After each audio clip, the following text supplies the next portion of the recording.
साथियों, बिहार की राजनीति में नीतीश कुमार कब किसके साथ चले जाएं, ये तो कल आप लोगों ने देख ही लिया।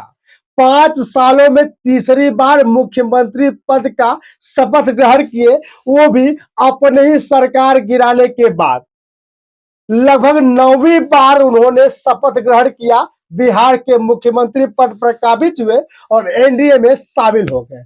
लेकिन जब से एनडीए में शामिल हो गए हैं, तब से बहन जी का रास्ता एकदम साफ हो गया है। अब नीतीश के खिलाफ ही बगावत शुरू करेंगी और लगभग 40 सीटों पर बहन जी बिहार में चुनाव लड़ेंगी। अब नमस्कार, मैं हूं सत्यानंद स्वामी और आप देख रहे हैं सत्या एक्सप्रेस। दोस्तों, बिहार में 9वीं बार मुख्यमंत्री नीतीश कुमार बन चुके हैं।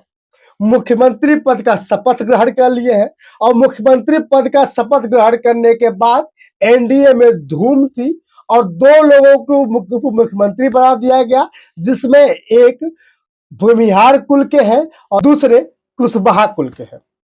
लेकिन अब आपको ये जानना जरूरी है कि बहन जी के लिए रास्ता साफ आखिर क्यों हुआ है।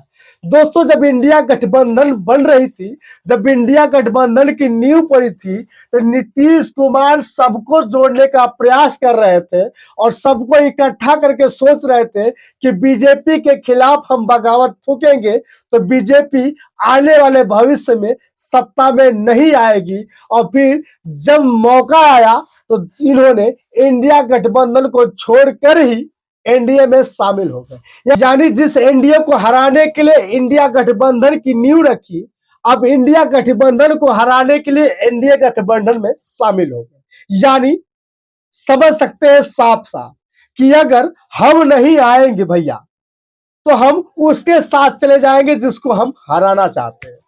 अब आपको समझना बड़ा जरूरी है कि नीतीश कुमार को एनडीए में शामिल होना क्या बहन जी के लिए सही है। आपको बता दूं कि सच में सही है। बहन जी ने पहले ही कह दिया था कि इंडिया गठबंधन में रार होगी और इंडिया गठबंधन जरूर टूटेगा। और आज इंडिया गठबंधन की बात करें तो एक तरफ केजरीवाल हो गए, दूसरी तरफ ममता बनर्जी, तीसरी तरफ अगर बात करें तो बहन जी खुद अकेले दम पर चुनाव लड़ने का फैसला कर दिया।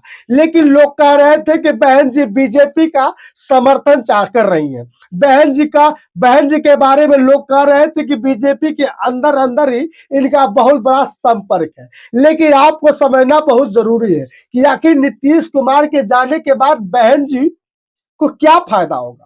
फायदा इसलिए होगा कि जब इंडिया गठबंधन के बारे में चर्चा हो रही थी तो उस समय नीतीश कुमार का बहुत बड़ा महागठबंधन था। यानी नीतीश कुमार साथ में थे, साथ ही राजद भी थी और छोटे छोटे दल हुआ करते थे। लेकिन जब एनडीए की बात करें तो एनडीए में बहुत सारे लोग अब शामिल हो गए। हम की मांझी भी साथ चले गए एनडीए में रामविलास पासवान के बेटे चिराग पासवान भी चले गए एनडीए में, नीतीश जी चले गए। अब अकेले बचे हैं वहां पे सिर्फ और सिर्फ राजद। अब राजद किसके साथ जाती है ये देखना जरूरी होगा। लेकिन जितने भी दलित वोटरों का वोट बैंक होगा बहन जी के खाते में जाएगा, क्योंकि अब तक जब नीतीश जी अलग हुआ करते थे तो नीतीश जी का जो वोट बैंक हुआ करता था वो अकेले दम पर अलग होता था। लेकिन जब नीतीश जी एनडीए में शामिल हो गए तो सारे वोटरों के मन में अब शंका बन गई है कि अब हम नीतीश जी को वोट नहीं देंगे, अगर अपने समाज का कोई दूसरा आएगा तो उसको वोट देंगे। इसलिए बहन जी ने पल्ला पलटा और सीधे पहुंच रही हैं पटना और बिहार के लोगों को अब जोड़ने का प्रयास करेंगी। और बहन जी जितने भी दलित वोटर है, दलित वोटरों का वोट बैंक चुरा लेंगे। लेकिन आपको समझना अभी भी जरूरी है कि बिहार में तेजस्वी का जो बोलबाला दिख रहा था, जिस तरह से बहन तेजस्वी यादव काम कर रहे थे, कि काम के ऊपर जो राजनीति चल रही थी, तो तेजस्वी यादव जो काम के भरोसे जीतेंगे। लेकिन आपको पता है कि चाहे कोई कुछ भी हो, लेकिन जाति का समर्थन उत्तर प्रदेश और बिहार में बहुत ज्यादा देखने को मिलता है। खास करके जितने भी यादव कुल के लोग हैं, कहीं ना कहीं तेजस्वी के समर्थन में उतरेंगे, तो वहीं दलित समाज के लोग बहन जी के समर्थन में उतरेंगे। लेकिन जो नीतीश कुमार की जो बागडोर है, नीतीश कुमार की जो राजनीति है एनडीए में जाने के बाद, मर जाएगी और मर ही गई। जिस तरह से लोग वहां के कह रहे हैं कि नीतीश कुमार बहुत ही धूर्त आदमी है, लोग कह रहे हैं कि नीतीश कुमार आज अगर तेजस्वी के साथ रहे होते तो बहुत बड़ा विकास होता। लेकिन आपको पता है कि जब शपथ ग्रहण करने से पहले जब नीतीश ने इस्तीफा दिया था तो उन्होंने कहा था कि कुछ दिनों से हमारी तेजस्वी यादव के गठबंधन से बन नहीं रही थी। जो नया गठबंधन 1.5 महीना से बनाए थे, 1.5 साल से, तो यहाँ पर भी जो स्थिति इधर आकर के ठीक नहीं लगी है, महागठबंधन से दूर हो गए। समझ रहे हैं आप? तो कितना फायदा होगा बहन जी को। बहन जी अकेले दम पे चुनाव लड़ने का जो फैसला लिया है पूरा ही सटीक लिया है। अब रह गई बात मुसलमानों की, रह गई बात चंद्रशेखर आजाद की। अब बहन जी को एक काम करना बहुत जरूरी होगा।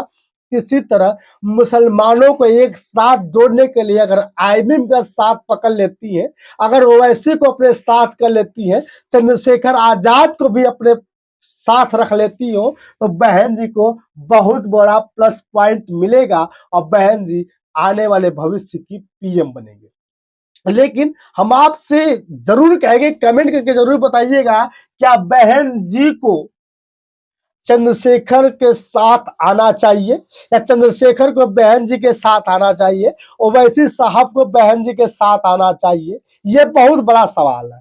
बहन जी अगर इन लोगों को साथ ले लेती है तब बहुत बड़ा प्लस पॉइंट मिलेगा। और रह गई बात नीतीश भैया की, नीतीश बाबू की, सुशासन बाबू की, 9 बार तो उन्होंने शपथ ग्रहण मुख्यमंत्री पद का लिया है, लेकिन शायद हो सकता है कि यह आखिरी बार ही होगा। जिस तरह से लोग कह रहे हैं कि भैया हम तो विकास के बल पर कोई काम करता था तो विकास के मुद्दे से सिर्फ और सिर्फ तेजस्वी दिख रहे थे, लेकिन दलित वोटर बैंक जो बहन जी के पास जाएगा वो बहुत ही महत्व देगा और साथ ही बहन जी की सरकार बनेगी। बाकी आपकी राय क्या है कमेंट करके जरूर बताइएगा। बहन जी 40 सीटों पे बिहार में चुनाव लड़ेंगी। बहुत बहुत धन्यवाद, शुक्रिया।